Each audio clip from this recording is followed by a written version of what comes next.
there's something within the intelligence research area. There was a psychologist named Carroll who talked about the positive manifold. And the idea of the positive manifold is if you took all of these multiple intelligences and made a correlation matrix out of them, that on average, the correlations are positive. So on average, the math geniuses can play violin. And on average, musicians are smart. On average, and you would, and we all know dumb people in certain things who are brilliant in others, but at least on the average, if you take the whole population as a whole, the people who are brilliant writers tend to be better than average at math and music and such. Are we? Yes. Where are we? Here. Why are we here? Not entirely clear. We are misfits thrust into existence by random chance, with no hints at all as to how we're supposed to make sense of it all. It's immensely bizarre. Here we are. Hello, everybody, and welcome to the Here We Are podcast. I have a return guest today. That means it's a good guest when they return. Or otherwise, why? Why would I have them back if they weren't a good guest? So you already know this is going to be a good episode. My guest today from the very first year of Here We Are. We go back almost 8 years now at this point. And now I get to call my guest my friend. Hillary Anger Elfenbein is joining me today. Thank you so much for coming back on the show, Hillary.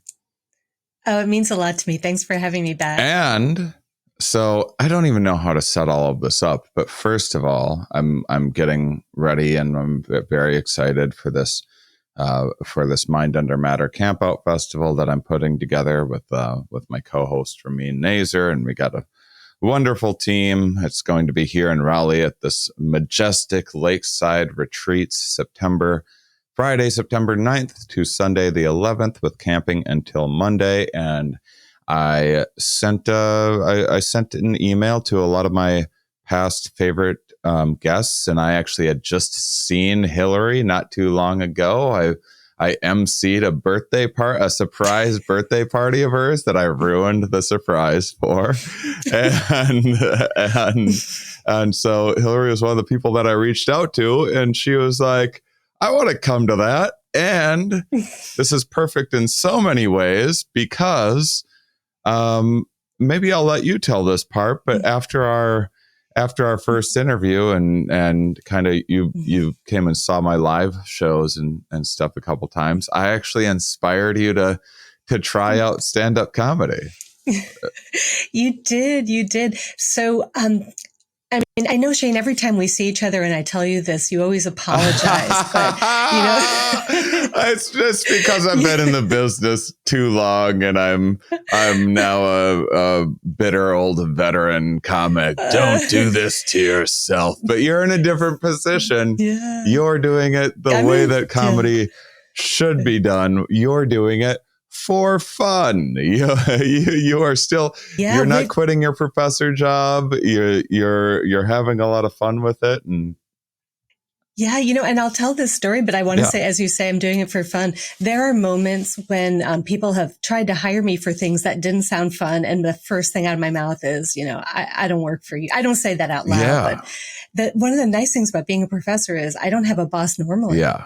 So in this, and I'm starting to think of comedy, career is the wrong word, but it's paid employment. I take it seriously. One of the nice things about being a so-called grown-up in this scene is that you're fairly certain if you hire me that I'm going to have some professionalism to show up on time, not show up drunk, not show up high, and to keep within my minutes. Keep within your minutes now. Hey, just because you're an adult. I did a show, stand-up science, that I toured around with, and the structure of the show at the time, which I've changed. If I start touring with it again, it's going to be a little different than this, but I would do 15 minutes of sciencey stand-up, and then I'd bring up an academic to do a talk about their work, but it wasn't meant to be comedy or anything, just a fun talk about their work. Then I would improvise on it afterwards, and then I'd have another academic do that, and then we'd all get on stage together and have a fun conversation and Q&A with the audience. And I've changed the way I'm doing the show completely when I do bring it back, because academics go way over their time. Yeah. They're worse than comedians. Not professional. Not like if you're a comedian and you go like a couple minutes over your time and you're new, you may not get work at that club like ever again. Right. I mean, so the Helium Club, where I made it to the semifinals in the St. Louis Funniest Person competition. That's so cool. And, so I'm from Brooklyn. I like to think that if I'm one of the 30 funniest people in St. Louis, it's probably like the 11,084th funniest person in Brooklyn. That's not bad. Yeah. In the 11,000th percentile or something like that. But they deduct points if you go 1 second over, and 15 seconds over, you're disqualified. Yeah. And so you have to be tight and consistent. And so, well, stepping back. So Shane, you changed my life in ways that, again, you apologize for when I mention it. But, when you interviewed me 8 years ago, I thought, I'm in my line of work, you try to be prepared. And so I thought, I'm going to prepare for this by finding out who is this guy. And, our mutual friend, had, Pete McGraw from Colorado had told me about you, but I thought, all right, I want to know who this guy is. So my husband and I started going on YouTube and watching clips of you. And I remember thinking, another thing I have to apologize for. So I loved, getting dug with high. I loved I can't remember if it was Conan that you were on. Yeah. I saw a whole bunch of clips and I remember thinking, wow, this just looks like, I mean, he's going to be fun. I'm going to enjoy it, but also, wow, you can just get up there and do this. And by this, I mean, I'm on stage all the time, right? Mm-hmm. As a professor, I'm in front of the room, but I own that room. I have a credential. I teach electives. They chose to sign up for this class. Often I have a waiting list. And so they felt lucky to be in that room with this person. And I control the guidelines of the room, right? No laptops. Yes, you can eat, right? All of these things and then I grade them, right? So they're actually on the hook to be liked by me and not the other way around. Right. And I thought, what happens if you take all of that away? Stand up. I mean, you go in there, you got nothing. You got a microphone and nothing, and you have maybe 20 seconds to prove your relevance before they tune you out. Yeah. And in St. Louis, no one heckles you. I've been maybe heckled once. You don't get heckled. It's you not get a common ignored, thing. Right? It's Midwestern polite. If you're not doing well, people just get their phone out. And that to me is worse because I want to be the center of attention. I'd actually rather be heckled than be ignored. Yeah. So, which is actually why I have a no laptop policy in my class. It's not necessarily for educational value. If any of my former students are listening to this, it's because I want to be the center of attention. Well, ego aside, it really is hard to manage the energy of a room if someone is on their phone and one person being on their phone, that doesn't just affect them. That's other people seeing their light, thinking in their head, like, why is this person on their phone? How rude of that is that? It becomes this whole distraction for others as well. And yeah, I kind of started getting away from comedy clubs. Lucky enough to get away from comedy clubs just after a decade and a half of doing it because it was so much babysitting often, whereas like when I did my independent shows where people were coming with an intention of like, oh, we're going to hear a show with this theme, or there's going to be scientists there, they know what they're walking into. It's a little bit different than like, oh, let's go and see a random comedy show and a couple of the people are not at all your cup of tea or whatever, and so you don't really know what to expect with a given act. So could be anything. So Shane, that was about 8 years ago. And then what happened about 6 years ago in my career was that I got an endowed chair. So what that means in a university setting is that, so I'm the John and Ellen Wallace Distinguished Professor. John and Ellen Wallace are real people. I've met them and they're lovely people. And they gave WashU $3 million to buy the naming rights to job titles for professors. So that means I'm like a stadium. Somebody paid for the naming rights to my job title. That's amazing. I hope if anyone out there has like, I don't know, $3,000, they can probably buy the naming rights for something that I do. Yeah, right. And by the way, it's only 2 million if you leave the word distinguished out. I'm not even making this up. It's two. They had to pay 3 million because for the John word and Ella distinguished. Yeah. Wow. What happens? Are you serious? Another million for the word distinguished? Wait, yeah, so how? Yeah. I'm sorry. Well, why am I apologizing? This is your fault for bringing up an interesting, peculiar thing. Yeah. How does this happen? Hey, how does this, is this just any university has like, hey, anyone that wants to name positions, here's what our price is, and here's how much Yes. And for Harvard, I last heard $10 million. For WashU, it's 2 to 3. It's every school has its price, and they'll occasionally reject it. Like I think, and I could be wrong about this, I'm fairly sure that Harvard turned one down that was from the Bin Laden family, for example. They'll very rarely, or like Jeffrey Epstein gave money to Harvard. Pornhub.com or something like that. The Pornhub distinguished professor of marketing would be turned down. But what happens when you do this? So this is the highest promotion that a university has. Mm-hmm. They throw you a party, and it's kind of, this is your life. Or you get your friends and family fly in. My mother wasn't well and she didn't come, but you have family, you have friends, and they invite the community, the university, and the chancellor's there. That everyone's there, the dean's there, and you give a half-hour speech. And so I was 44 at the time and thought, all right, I've reached the top of my profession. There is no further advancement. I mean, you can start to do other things. You can add to your portfolio of activities, but there's no more promotions. And I think the people in my family tend to live till their late 80s. So I'm about at my halfway point, and there's no further advancement in my chosen profession. So I thought, all right, what's on the bucket list?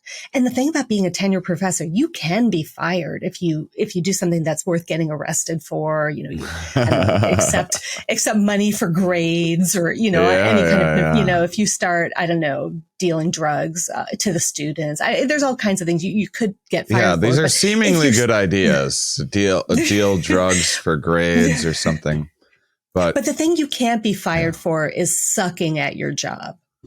That's amazing. At that point, you can suck at your job, and there are things you can get fired for, but poor job performance isn't one of them. So I was thinking, what now? And there were two things that struck me. One was becoming a therapist, like delivering therapy. And I did my PhD, joined in psychology, but I didn't do the clinical track as I had originally planned, because I realized I was going to be one of those people who just got too caught up and in other people's problems, and that I would be one of the many, many burnout cases out there. So I didn't end up doing that, but it was out of fear. And I thought, I'm 44. I had to face fears. What am I afraid of? And so that I still may do. But you just realistically, you have to go back, and my PhD courses were so old, they wouldn't have qualified. I'd have to start from the beginning. And then there's a 1-year internship. It just wasn't going to happen. But the other thing I thought, and Shane, this is where you fit in, was stand up. That was on my, it wasn't like I really thought about it. It's just out of thin air. It was so obvious. So the first thing you give a half-hour talk at this, and everyone's there and everyone's stuck listening to you, right? The head of the university, second in charge, your dean, everyone's just stuck there for half an hour. And these things are horrible, most of them.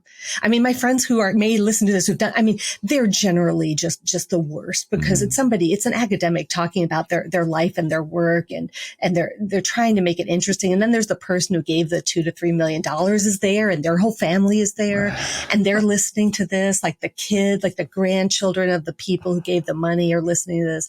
All these people are just stuck there. listening to whatever shit you're saying about your academic research. These things are just really hard. So I thought, you know what? I'm going to actually treat this like my half-hour comedy special debut. And I timed it. If I've watched the video, it is 30 minutes, And I got the emphasis on every syllable. I timed, I rehearsed it. I even did things like, instead of asking questions, I would blow through the way I'll give you an example. Like I showed my Sanskrit, and we're going to talk about Sanskrit in a minute. I showed my name in Sanskrit, and instead of asking, isn't this beautiful?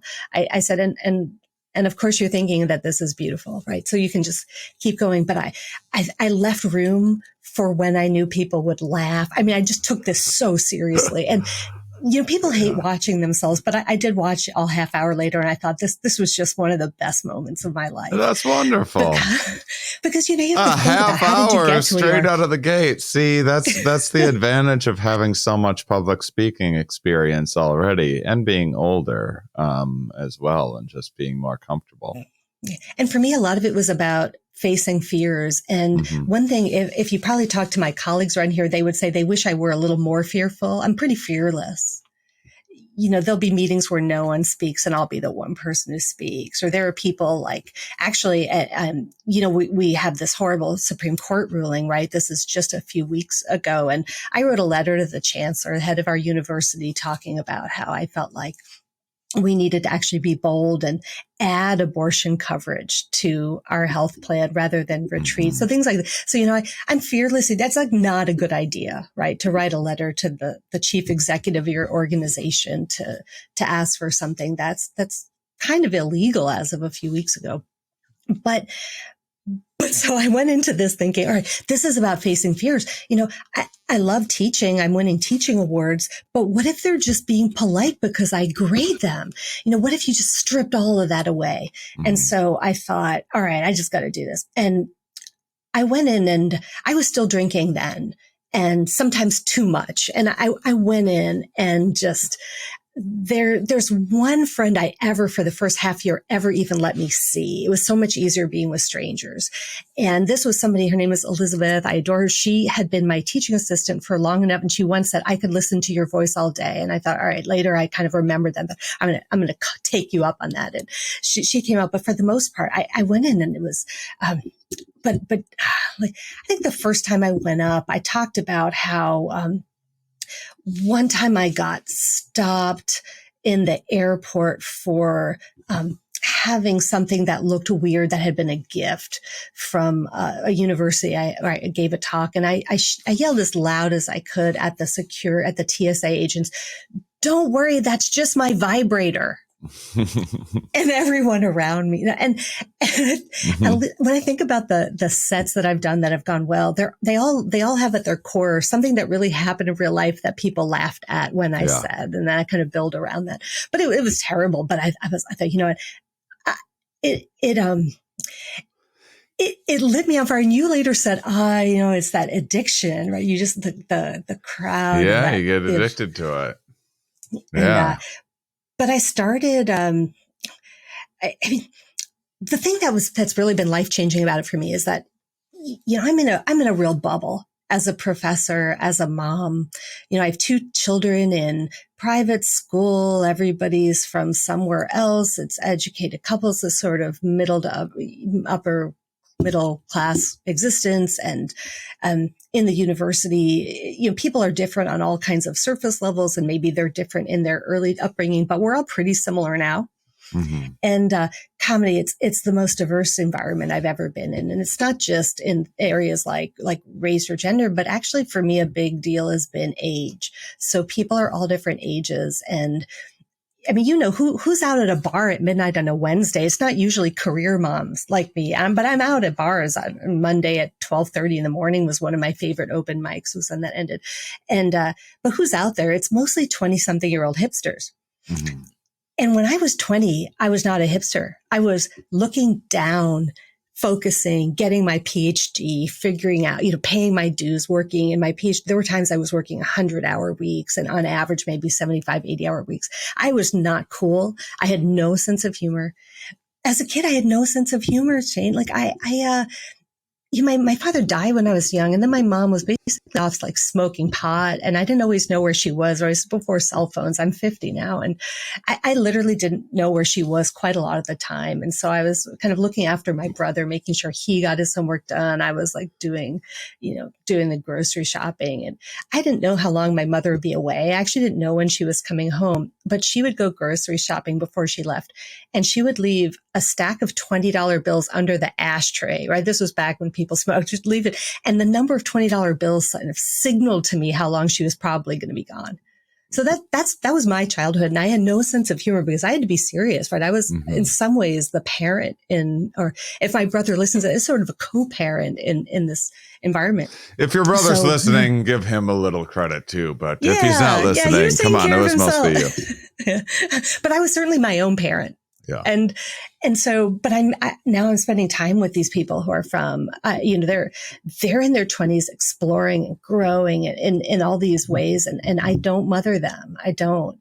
There may be about 8 of us in the scene. Well, that'd be weird if you just went around mothering people. That would be no way to make friends on the comedy scene. Someone just shows up and starts mothering me around? No way. Who's this lady? Absolutely not. I'm glad that idea hasn't occurred to you because it's a bad one.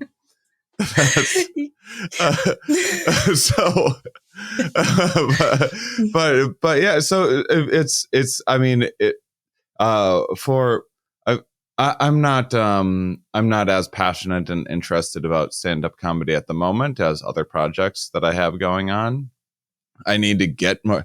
I want to do a bunch of like new material during the Campout and everything too, but I just have so many other things going on that I've sort of lost interest over the last few years because I'm like, oh, I've done that. But when you bring up the diversity of people that you meet, it really that was the most life-changing thing for me. I mean, I got to travel the world and go to every comedy club and every dive bar, every fancy place, everything in between, and you just learn a lot being able to interact with people. And comics are usually like, if you're just up for hanging out after the show, comics usually are good at getting to know one another and making new friends and everything. So yeah, it's cool. I feel like we know each other so intimately. In the scene in St. Louis, we know each other so intimately. There are probably 20 people whose sets I could deliver and who could deliver mine. And the kinds of things you talk about on stage are so deeply personal that when you meet somebody, you immediately know some of the most intimate details of their lives. Mm. So you, yeah, there's no small talk. Oh yeah, I mean, you like you said, you gotta open a show and kind of let people know who you are in a very short amount of time to get people's attention. So often that comes with a lot of vulnerability and getting to know people faster than usually happens in most normal social interactions. But Hillary, this is a science podcast. We got to get into some science as well, because I'm so thrilled that you're going to come, because you're going to be a double threat. You'll give a science talk, and I'll have you do some spot at the stand-up stage as well. We're still working out exactly what time of day that we're going to do stand-up spots, how long they're going to be. I think they're going to be like showcasey type things, but we're still figuring that out. But I'm excited to have you there. But I'm especially excited for your science talk, because you're going to be talking about emotional intelligence, right? And so, first of all, before all that, no one even knows what your background is right now. Assume people didn't listen to our episode from 7.5 years ago or whatever, and tell people what you do for a living. Sure. So I'm in the organizational behavior group of the business school at Washington University in St. Louis. My training is in a joint business and psychology PhD. And so I was trained in experimental social psychology and personality psychology. And in addition, I did a master's degree in statistics. And before that, and this was all at Harvard, I did undergrad degrees in physics and Sanskrit language. And I can tell that you know. Sanskrit is the silliest thing to study. You're so ridiculous. You know more than anyone else in the world that I have forgotten it all. I know. I was like, I made a joke. I made a joke about, at Hillary's birthday party that like, what a smart thing to learn, because no one can call you on your BS. You just tell people you know Sanskrit and no one's going to be the wiser. And then I looked up something to say to you, which was happy birthday in Sanskrit, and you didn't know it. You had no idea. Do it. You know, part of it is that I'm used to, well, there's two things going on. One is that I'm used to in seeing front of everyone you knew got to find out Mm-hmm. that you're a Sanskrit fraud. I'm a fraud, you know, if I didn't have that piece of paper. But I feel like I've lived so many lives that I look back and I think, did that really happen? And Sanskrit's one of them. I got interested in that. And I know we're going to go into science. I got interested in Sanskrit because there's this book, the Bhagavad Gita, it's very famous, and it's part of the Mahabharata, is the longest poem ever written. And there's this part of the book where, Krishna is like a chariot. He's this god, and he's the chariot for the main character. And at one point he basically says, like, do you want to see the real me? And Arjun, for whom he's the charioteer, says yes. And then Krishna just becomes crazy.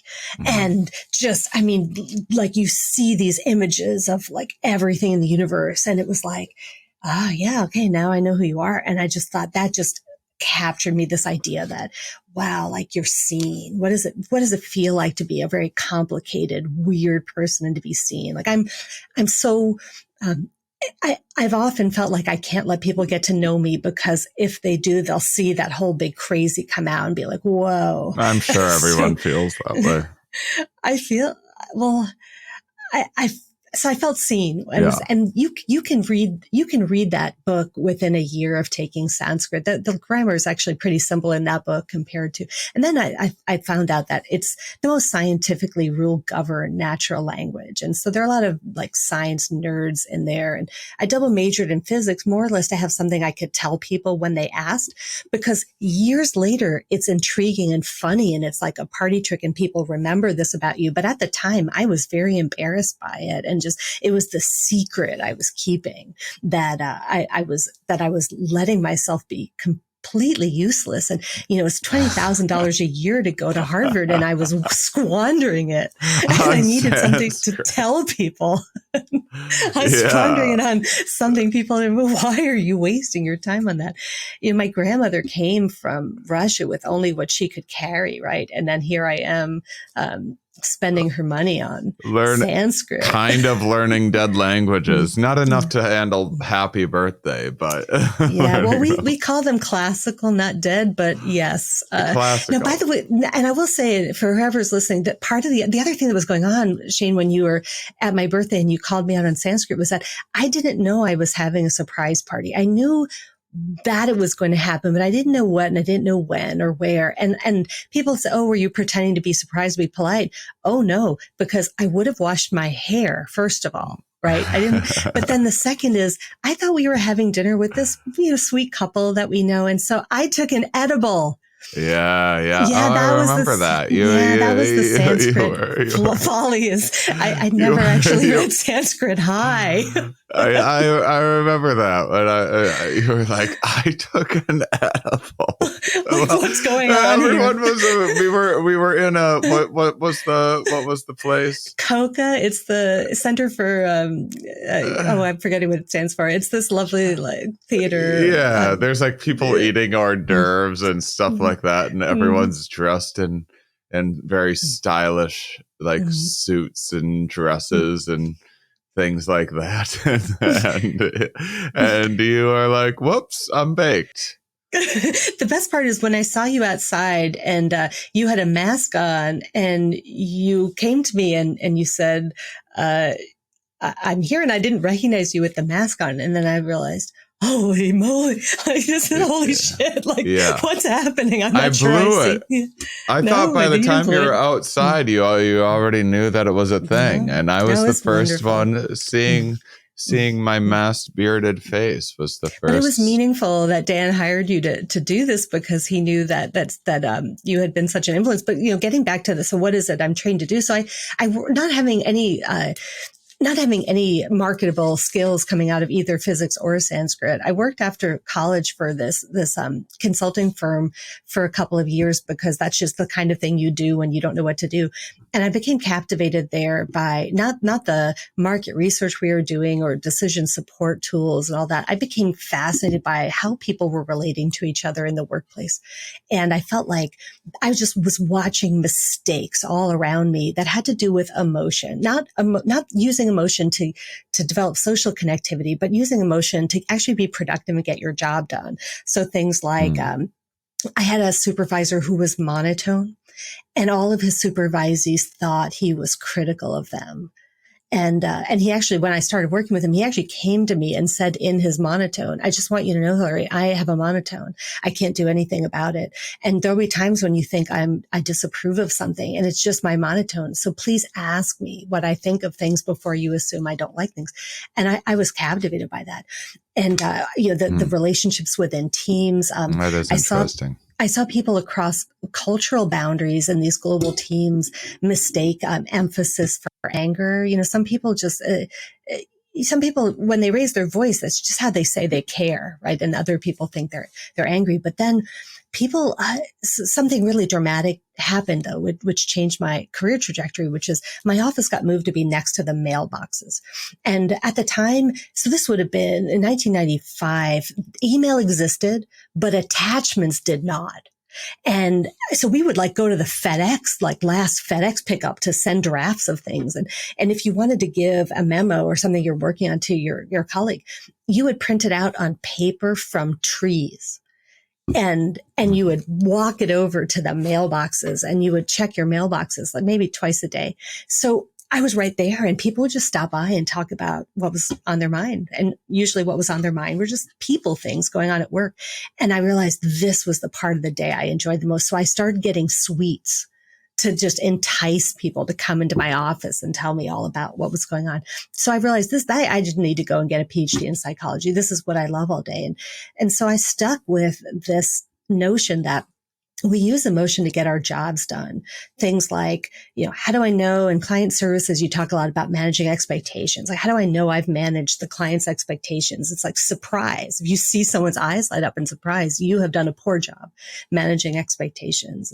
Things like, how do I know when I get to speak, right? How do I know if people look like they're listening to me or how do I know when someone else wants to speak? What kind of nonverbal signals of eagerness or, how do I know if somebody's serious or sarcastic, right? Those kinds of tone of voice things and facial expressions. And I just felt like that was so intriguing. So I did my dissertation about how well people recognize the emotional signals of their teammates.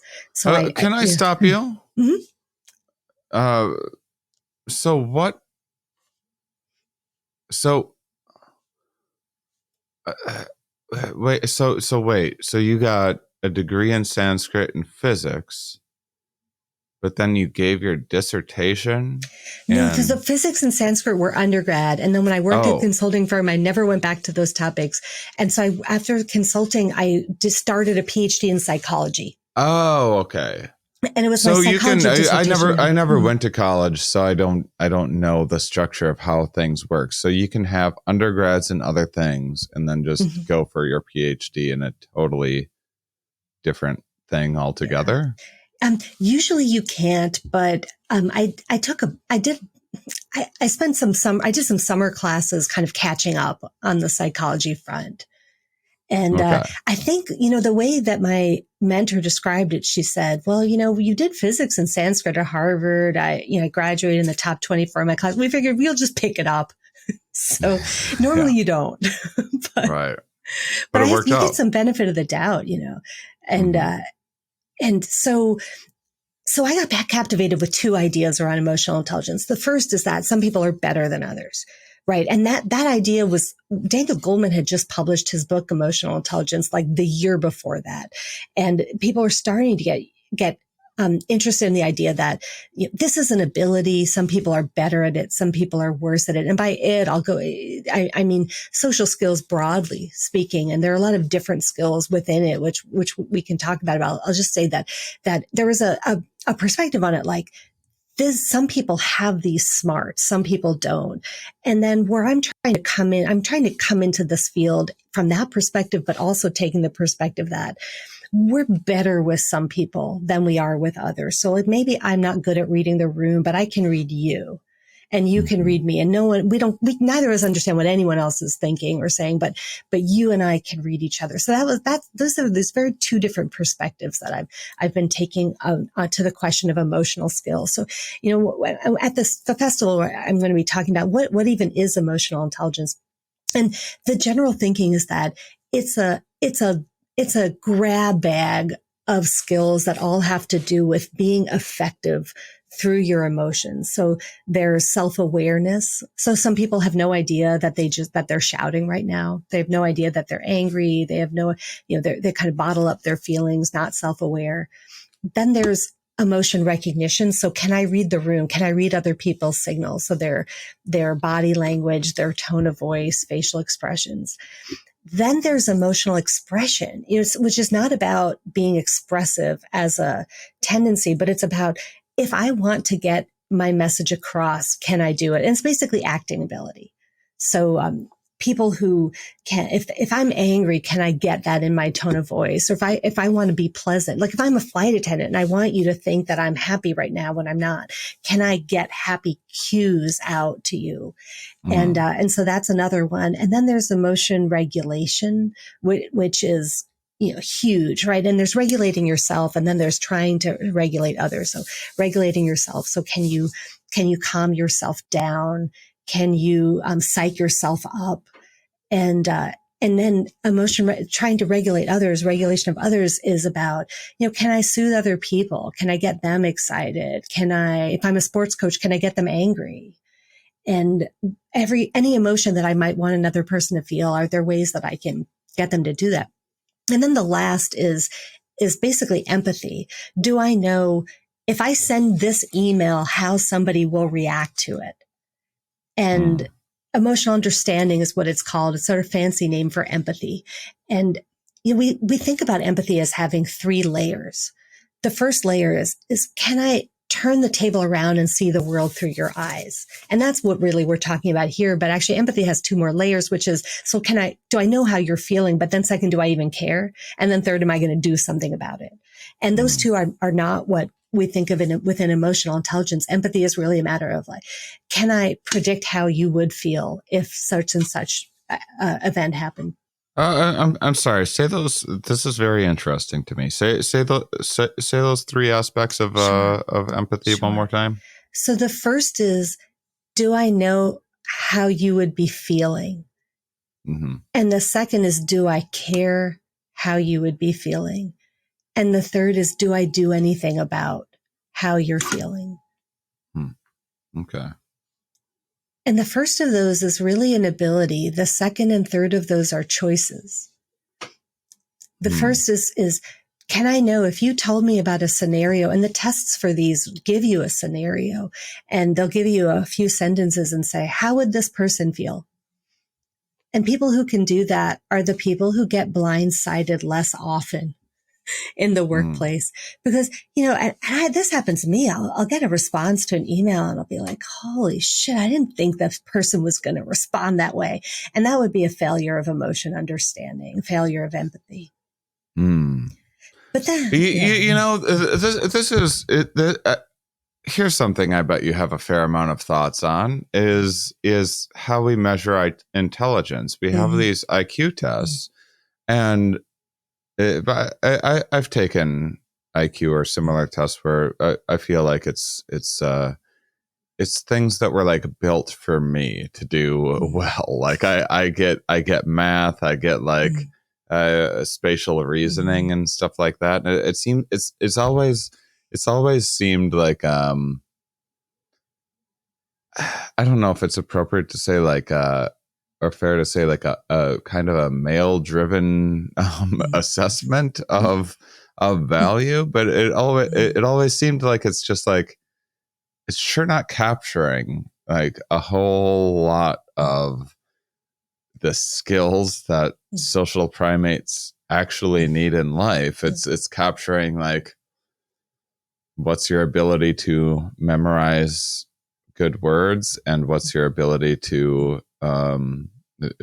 like use tools essentially, and think in that way, is what a typical intelligence test But is some like. of those tests, some of those aspects of the test are stereotypically female skills, like the spatial reasoning part.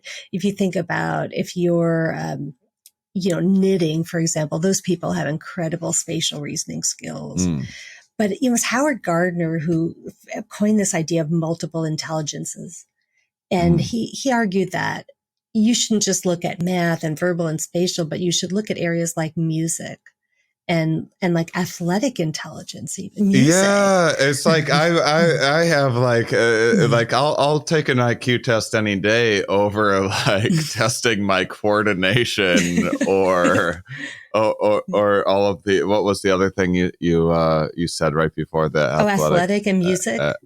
Yeah. Oh, music abilities. Oh my God, please never test my music abilities. But it's clearly so important to us, and we can clearly see these people that were probably failures in most aspects of traditional education or whatever else, that are absolute geniuses. When you put a guitar in their hand or something. You know what's interesting though, that you say that some people are very high and some and low on others, and I think that's vivid. Those examples are vivid, but there's something within the intelligence research area. There was a psychologist named Carroll who talked about the positive manifold, and the idea of the positive manifold is if you took all of these multiple intelligences and made a correlation matrix out of them, that on average the correlations are positive. So on average, the math geniuses can play violin. And like on average, musicians are smart on average. And you would, and we all know dumb people in certain things who are brilliant in others, but at least on the average, if you take the whole population as a whole, the people who are brilliant writers tend to be better than average at math and music and such. That's interesting. I mean, I've seen studies about, I've seen some interesting stuff about. I think like someone like Jeffrey Miller or something like that, like 20 years ago, did some study that was taking like those New York Times caption contest things and having people write the best captions, and then having people evaluate which were the best captions, and also giving an IQ test. And the people that had the funniest captions typically had a higher IQ. But yeah, so that's, I don't know, huh? I guess I would have never thought about it. Like I guess I've always thought of like I guess I've always thought of intelligence as like when I think about the word genius, for example, I don't think about it as a person. I think about it as like a moment. I think about it as a connection. And the people that we would talk about as geniuses are people that are just better at collecting those moments and more just kind of organized and or better at following through on those moments in some way. And what you're saying is very consistent with the research on creativity, that a lot of what we think of as creative is when people take ideas from multiple places and put them together. So it's not that they came up with something out of thin air. It's that they took something that was super obvious over in this neighborhood, and they applied it to some problem in this other neighborhood.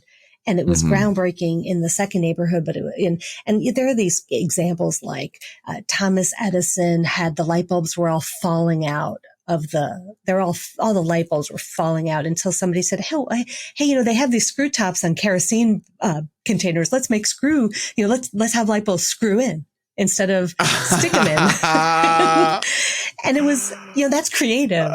That is creative, and it seems so obvious in hindsight. But yeah, a lot of creativity wow. is taking something that's obvious That's over fun. here and applying it over there. And so it's just what you're saying. It's not that these people are geniuses. It's that these people are observing and combining and putting things together. Mm-hmm. Yeah, because it also seems like because there's a lot of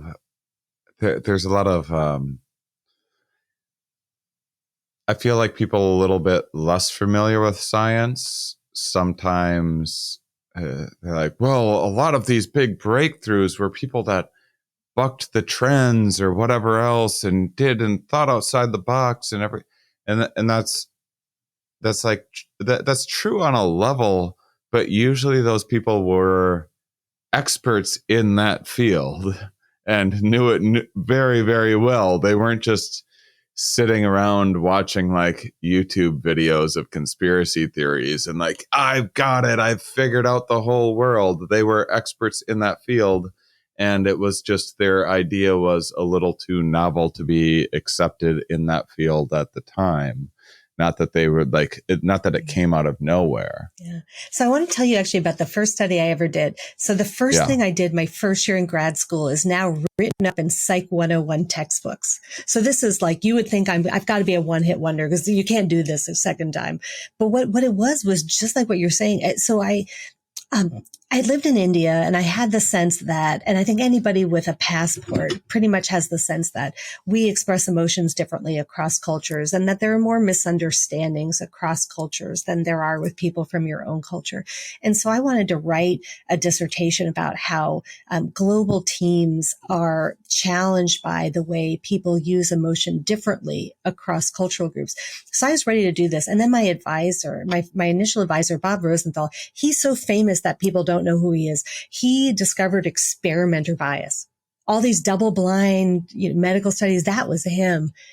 And actually, it was in the 60s when he discovered it, and people thought he was talking about ESP and psychedelics. Like, how could your participants know what you expect them to do? And that got him interested in nonverbal behavior as the mechanism where your participants know what you expect of them.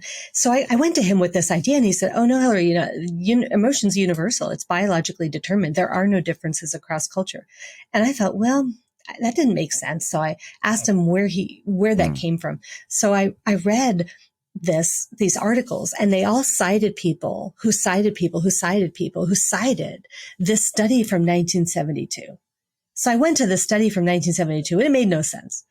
And so I thought, well, I think people are better at understanding emotions expressed by people from their own cultural group. And so I started with what's called a meta-analysis, where I didn't collect my own data. I found other people's data and just combined it all as if it had been one big imaginary study. And there were so many examples. So Paul Ekman, who's very famous psychologist, what he did was in the 60s, he took photographs of Americans, white Americans from San Francisco, expressing happiness, sadness, fear, anger, surprise. And he took these photos on a round the world tour, and everyone could recognize them at greater than 1/6 accuracy. And then he declared emotion is universal.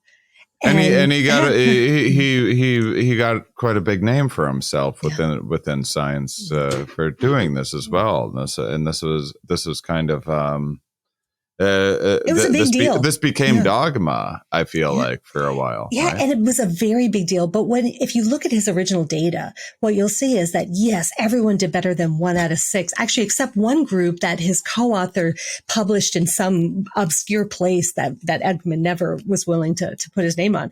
There was a tribal group in Sumatra that looked at all these photos and said, yeah, these white people are all angry.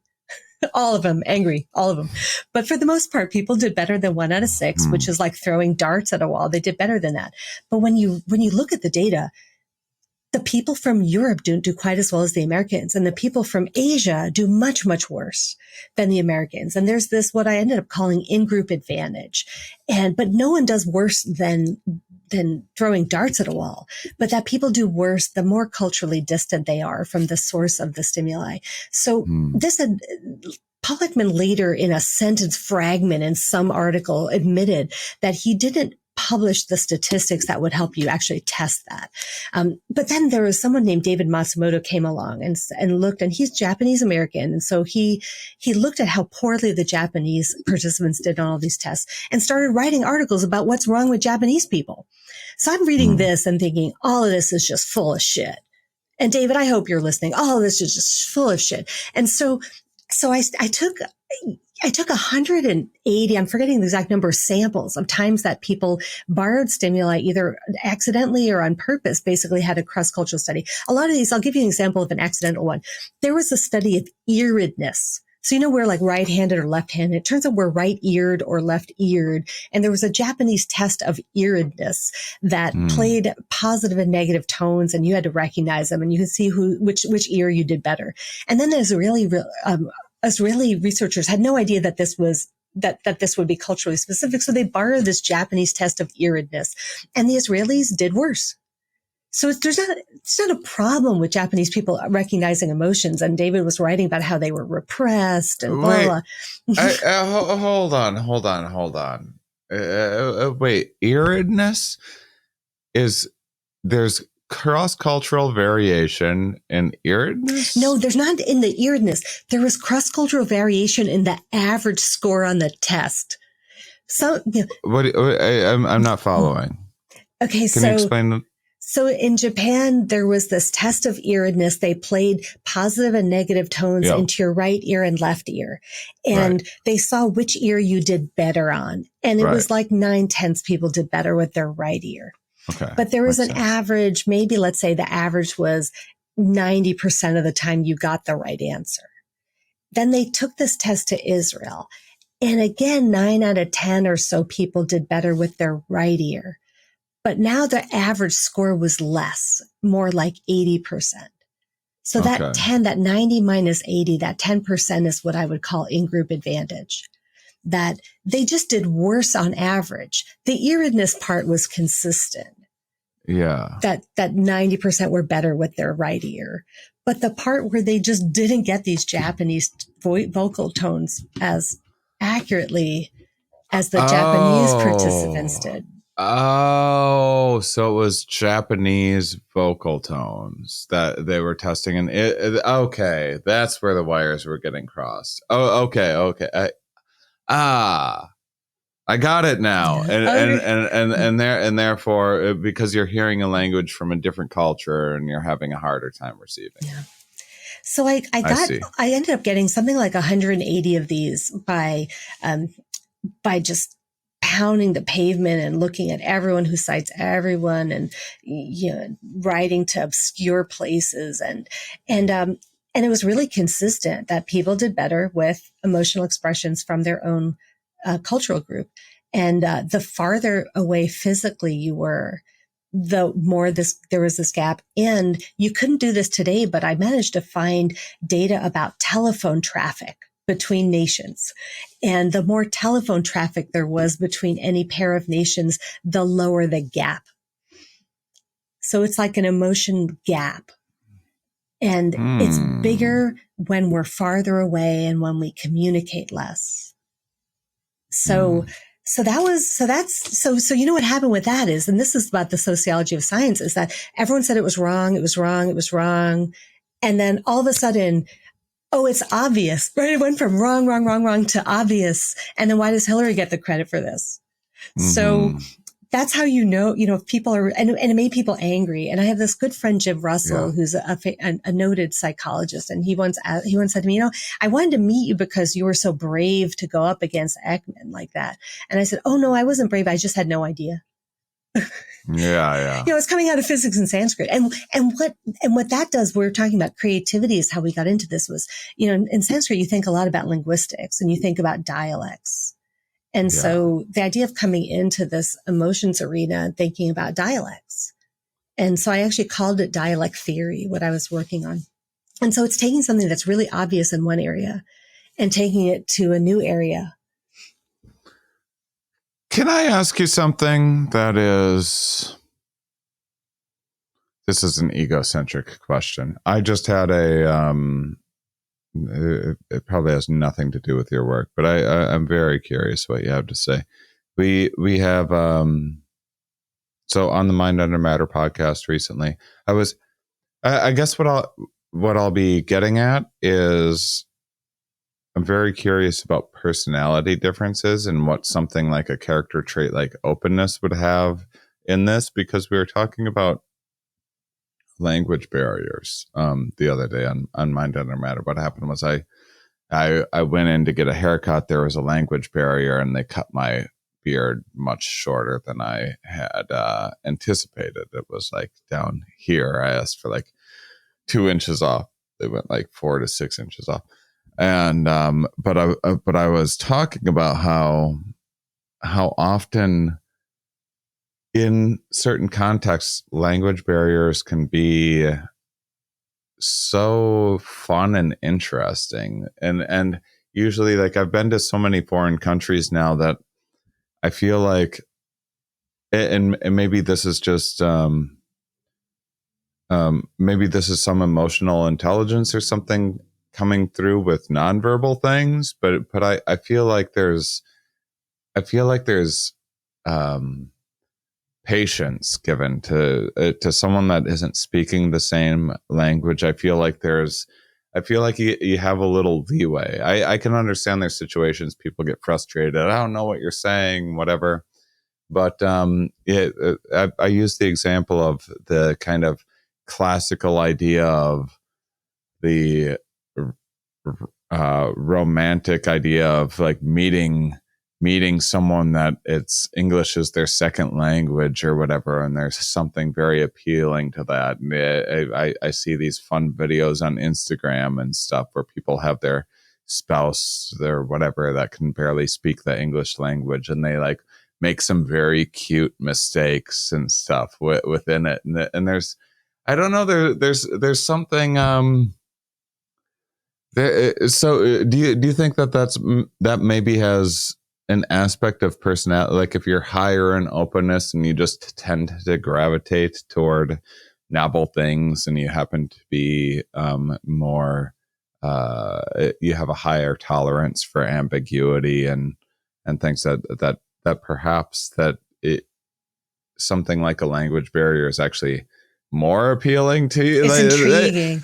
It is. It's so it's like I've talked to so many people where English is their second language that I'm like, I bet if I knew this person's first language, I would be bored to tears by whatever they're saying. But because we're having this interaction where we're trying to understand each other, there's like this cool energy about it in a way. So I have two thoughts about this. First, so one of my favorite authors, 𝕊𝕐𝕐𝕗 𝐼𝐿, who writes beautifully about cross-cultural boundaries, his wife actually and he don't have a fluent language in common. And I love that idea. And there's something very cool and appealing to that, because we also, you study emotion. We express ourselves in so many other ways other than through and our his words. job is words. So when you get home, you don't want words anymore. So I love that. It's a very prolific writer. But the other thought really I had, interesting. So you were saying that people give you some leeway when you speak a different language. And I want to hypothesize that's because you're a high status person, Shane, when you meet somebody who speaks a different language, right? You're a headliner, touring comedian, you're the talent, you're foreign talent. And I think that there's a difference, between, let's say, expats and immigrants, that people treat immigrants with quite a lot of, quite a lot visceral of disdain and stuff. For, learn the language, speak English, go home. Right. And but it's the open person who's intrigued rather than, repelled by somebody being foreign. I mean, it's not lost on me. That's a part of my, like, I mean, I'm 6'4" and just brimming with charm and. And by the way, Shane, you score off the charts in openness. Yeah, by a long shot. Yeah, it's my highest trait. But could we break down? I feel like I don't want to get you off course if there were things that if there was a direction that you were going, but I really loved these things that you broke down. One of my questions immediately was, when you're talking about awareness and self-awareness, what about being overly self-aware? Much in the same way that we have these, we have people that are off the charts in openness, but there's a reason why there's a chart, and it's because much of it probably because we evolved to go along this continuum on a spectrum where people that took chances were favored in some circumstances, and people that didn't take chances and played it safe were favored in other circumstances. And same with agreeableness or whatever. Obviously, being agreeable can get favored in a lot of social. By the way, even circumstances. extroversion, we think of extroversion as a unique positive, but years ago, long before the pandemic, there was research on extroverts get more communicable illnesses.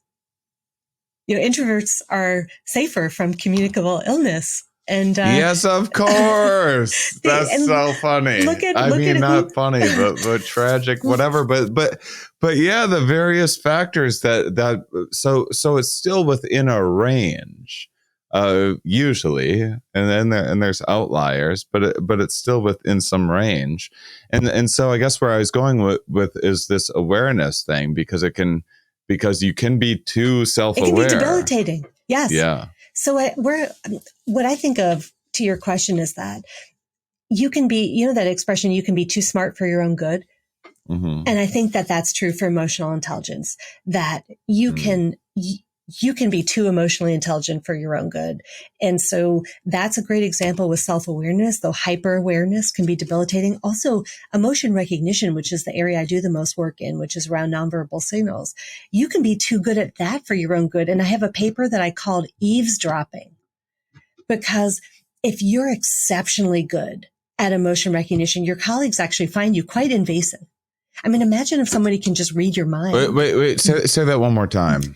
So I did a study where the people who had exceptionally good emotion recognition skills, particularly for negative emotions, like if I show you a bunch of angry faces and you always get them right, or I play a bunch of angry vocal tones for you and you always get them right, your peers, when I ask the peers in these teams, people working in, to rate each other, your peers find you extremely hard to work with and annoying if you are so good at reading even that's amazing. Yeah. Keep going. There's some things that are better I'm not very to interested in this. Yeah. And I think there are some things that are better not to know. And you see this, there's this, there's a paradigm in marital research. And I think that it was 𝕊𝕙𝕒𝕟𝕒 or Gottman.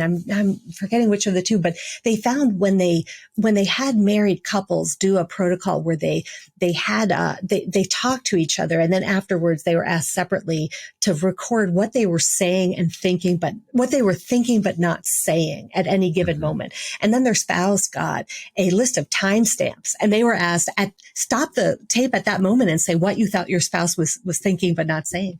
And the people who are really good at this for negative emotions had marital problems, because there are some things you just want to smooth over the rough edges in life by not noticing.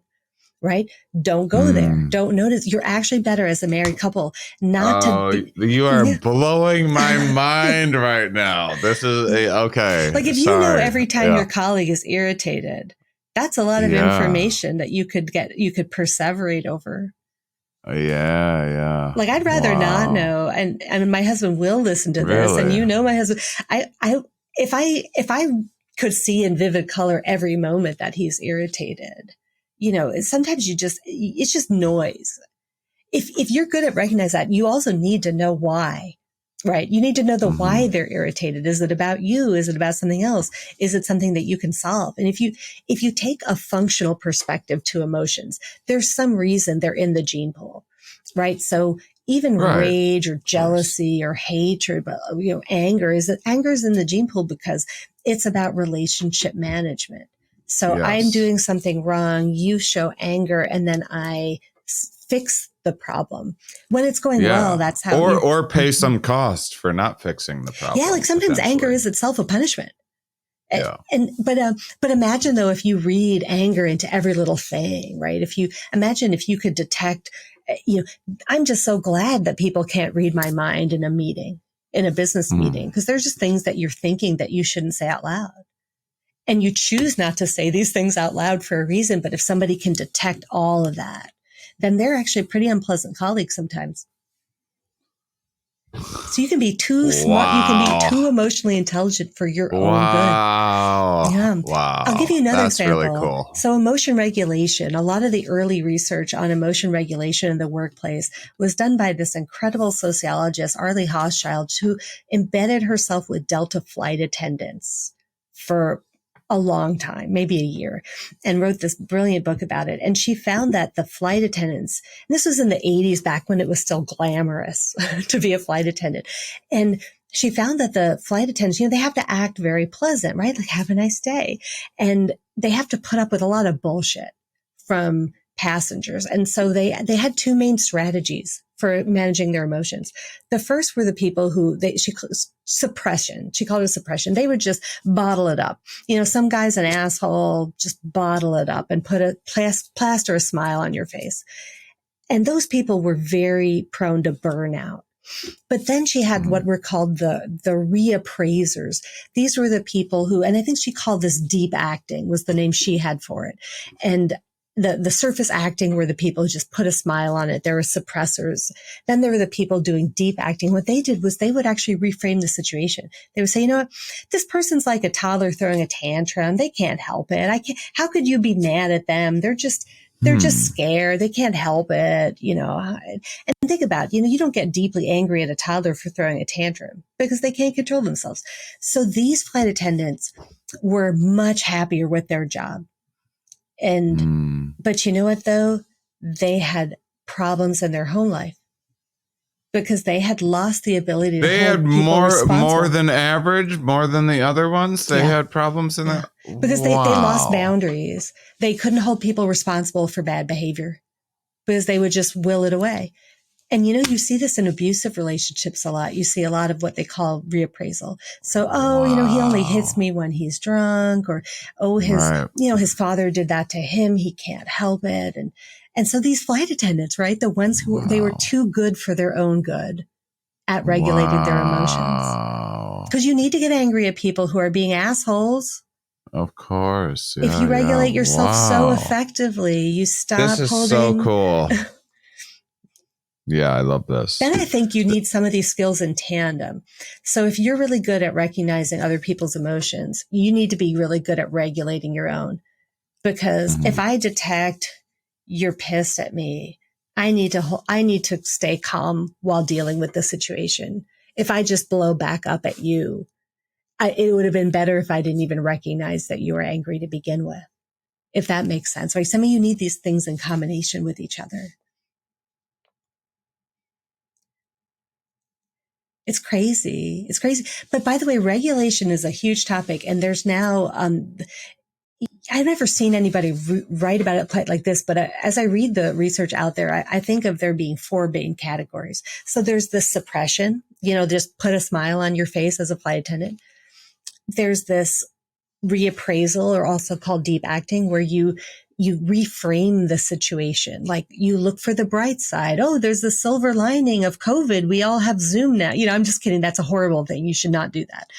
You should not reappraise COVID. I did that. I did a lot of reappraisal with COVID. Yeah. I did that's much of what got me through was like, this is an opportunity for me to... Right, for you, but you wouldn't say that all of COVID was worthwhile for... Right, no. I agree. No, you've got to reappraise. You've got to find the bright side in things. Occasionally there's no bright side, right? Though. But, it's also, as you're saying, so I just went down a wormhole about crows recently, and they have different neural structures than a lot of birds. A lot of corvids have a lot of different neural structures in a lot of birds, which is that they're feedback loops. They have feedback loops that a lot of birds don't have, so they can reappraise. So they can be taking an action and be reappraising that action at the same time, whereas a lot of birds can't. And this is a feature that is like usually pretty much just the domain of primates. And so I think that there's something about the evolution of humans where this reappraising ability, for as much as it tortures us all of the time, it causes a lot of mental health problems in my life. It's also one of the most special things about being human in some ways. So why don't the crows take over the world? Well, they still have pretty small brains. So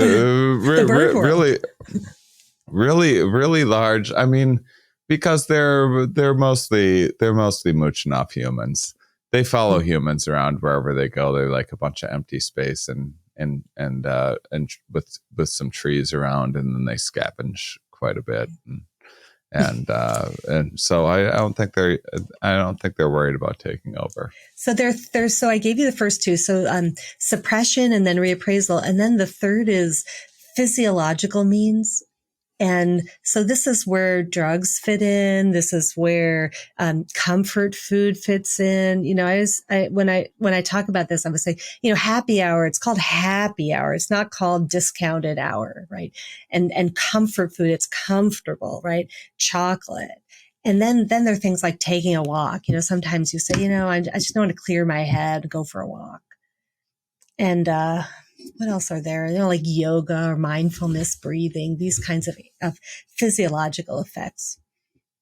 Mm-hmm. And then the last one I find intriguing, which is, you don't see a lot written about it, but acceptance, that there's this paradoxical effect of accepting your emotions that helps them go away. And so and I think the best way to describe this is shit happens. And I once taught an emotional intelligence workshop on an Air Force base, and several enlisted military said to me, "Oh yeah, we have an expression called embrace the suck." Yeah, you know, basic training sucks. Accept it, and then it sucks less. Ironically, because you've accepted it. Saying shit happens, like that sucks. Like, you know, you've lost somebody close to you, you know, breathe into that and not, you know, don't drink that away. Don't, you know, there's only so many walks you can take, right? They're not going to solve, something tragic in your life, but sometimes you say, you know, yeah, like there's loss. And so that one it's intriguing to me. And you know what I thought about that one is, you know, when you go to Alcoholics Anonymous, which I have done, and I stopped drinking at some point because I felt like it was just sort of too much for me. There's this expression that you have to. You know, it's funny. You can tell I didn't go very much because I'm going to get the expression wrong. But it's this poem, or it's a prayer that, you know, give me the strength to change the things I can change, the wisdom to accept the things I cannot change. Or I'm getting it wrong. Okay, you want to change the things you can change, accept the things you cannot change, right. And you need the wisdom to know the difference. And that's, you know, you see a lot of people who have alcohol problems are kind of control freaks. You know, you want to just change everything, control everything. And sometimes you just have to step back and say, you know what? I can't do anything about this. Let it go. And that's this acceptance route to managing your emotions. What about from so you're very familiar with this interpersonal, these ideas of these, how organizations work together, how you form teams, how you manage employees, and how they interact with bosses, things. What about these kind of existential ideas that we have, where all of us are now becoming more and more aware of world affairs? If we're on social media, or if we're watching the 24/7 cable news cycle, or tuning into whatever radio station, there's updates, mostly driven by a need for content, because people are, in my mind, at a lack for things to say about existence, which is ever expanding. And I don't know how you could ever run out of things to say or talk about existence. But for whatever reason, we have this like contained water cooler talk of like what's happening on the news, what war is happening, and what happens with these hyper emotionally intelligent people when they are considering the plight of humanity. It's crushing. Yeah. I mean, especially if you go through all of those skills one by one, some will matter more than others in this. But I want to put empathy down there and emotion recognition down there, because, empathy, if you see the suffering around you, if you understand what it must mean to people to have, so St. Louis had this biblical flood this week, this once in a century flood. And I mean, if you really think about what would that do to somebody to lose everything in their apartment, to lose their basement. I have a friend who lost her chickens to drowning. If you really think about what would it feel like to lose these things, then that's crushing in a way that if you don't have that skill, it's less crushing. And emotion recognition, right? If you see the pain versus if you don't have as high fidelity for seeing the pain. So it's crushing. Yeah. I think that, that the emotion regulation skill probably makes you less, questioning of everything. And I would say emotional expression skill would be just orthogonal, just not relevant at all. But these skills can actually change. They can vary independently. They still have the positive manifold. On average, they still correlate with each other positively, but they don't have to. In any given person, they can be lumpy. But yeah, I mean, this is a really weird time to be alive. And there's so much fucked up shit going on right now. I mean, well, not only fucked up shit, but we're like aware of it. I mean, through human history, there would be people in one part of the world doing some fucked up shit and people in another part of the world doing some extra fucked up shit. And you just wouldn't know about it. You would have no idea. And now we all know about all of it. It's crushing. Well, I guess from you asking this question, you feel crushed by it, right? Yeah. Very much so. Yeah. It's a big motivator in my life. Yeah. But it reminds me of so Stalin. I saw that movie, The Death of Stalin. It was such a good movie, and there's this. It opens with this quote that one death is a tragedy, but a million deaths are a statistic. Yeah. I just don't receive it in the same way. You can't. What would you do with it all? Yeah. It's Well, this is so interesting. I love your work. I am so excited to have you and your energy, by the way, at my campout. You're getting a hotel nearby, right? You aren't camping with people. I'm on the waiting list for glamping. That. I'm on the glamping waiting list. Oh, did you look into the 𝕊𝕐𝕐𝕐.com? And there's a waiting list now? Well, they said they're sold out, but that they might have extras and they will call me.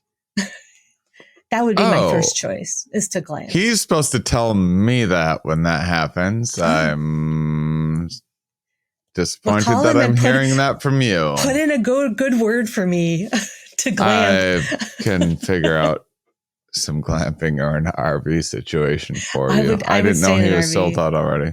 My mother had an RV the size of a bus, and it was all decked out. It had a Tempur-Pedic mattress, like back when that was a really big deal. And I think she was running away from stuff in her life. And I think the idea that her whole life could just be running away, that she could actually fit her life in a space that itself was on the move, was really very symbolic for her. And so I grew up with that. I was a teenager by the time she had that, but it was, I would love to be in an RV. Oh, It'd be yeah, fun. that's easy. I'll talk about it with you afterwards. All right.